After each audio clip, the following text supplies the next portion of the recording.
साथ Khairpur sugar mills मालकन सिंध हुकूमत तरफा कमंद जो मुकर्रर कयल 302 रुपया अघ रद्द करे छॾियो आहे। Director sugar mill Khairpur Ahmed Jumani जो चवणु आहे त एग्रीकल्चर इंडस्ट्रीज़ खे नज़रअंदाज करण मतलब आबादकारनि खे नज़रअंदाज करण आहे। हुन चयो त हर शइ जो अघ 200 सैकड़ो वधियो आहे, पर वाहिद खंड जो अघ वधण बदिरां घटियो आहे। अहम ख़बर अवां सां नाज़रीन शेयर कयूं पिया। खैरपुर शुगर मिल्स मालकन सिंध हुकूमत तरफा कमंद जो मुकर्रर कयल 302 रुपया अघ रद्द करे छॾियो आहे।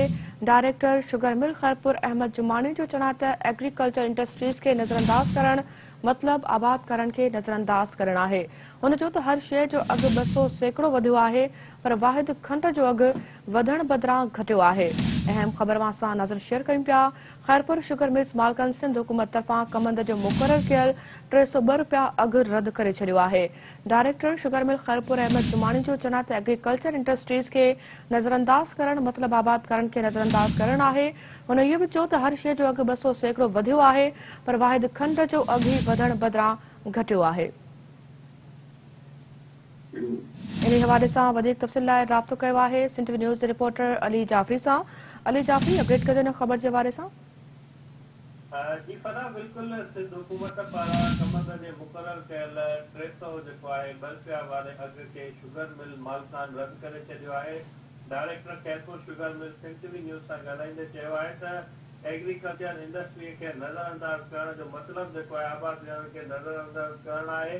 हिन महांगाईअ जे दौर में हर खाइण पीअण जी शइ ते जेको आहे 200% अघ वधाया विया आहिनि, पर वाहिद खंड आहे जंहिंजो अघु जेको आहे वधाइण बजाए घटाए पियो वञे। हिक सवाल जे जवाब में चयो त डायरेक्टर शुगर मिल सिंध सूबे अंदरि लाक़ानूनियत आहे। सिंध हुकूमत वटि कानून जी का ॻाल्हि जेको आहे न आहे। सिंध हुकूमत कीअं जेको आहे कैन एक्ट ते अमल कराइण में मुकमल तौर जेको आहे नाकाम थी वई आहे। सिंध हाई कोर्ट पारां जेको आहे हुकुम जारी थियल आहे त कैन एक्ट ते अमल करायो वञे। इन बावजूद बि गैर कानूनी चीचड़ा रानीपुर, खैरपुर ऐं गंबट ॿियनि शहरनि में गैर कानूनी लोकल परचेजिंग सेंटर पिणु जेको आहे क़ाइमु कया विया आहिनि। गैर कानूनी परचेजिंग सेंटर ऐं चीचड़नि बाबति केतिरा ई भेरा जेको आहे शुगर मिल मालकान पारां एग्रीकल्चर जे सूबाई वज़ीर खे दरख़्वास्तूं ॾिनियूं वयूं आहिनि, पर हुनजो चवणो त उन ते बि कोई जेको आहे अमल न पियो कयो वञे। ॿियो चयो त ज़िले अंदरि जेको आहे केतिरा ई गैर कानूनी चीचड़ा जेके क़ाइमु कया विया आहिनि, जंहिंसां शुगर मिल खे जेको आहे काप वारी जेको आहे धकु रसी रहियो आहे।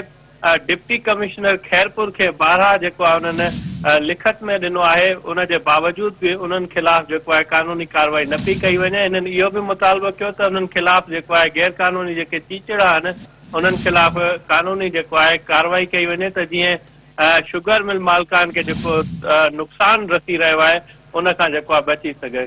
जी फरा। ठीकु आहे अली जाफ़री, वॾी महिरबानी अवां जी इन हवाले सां।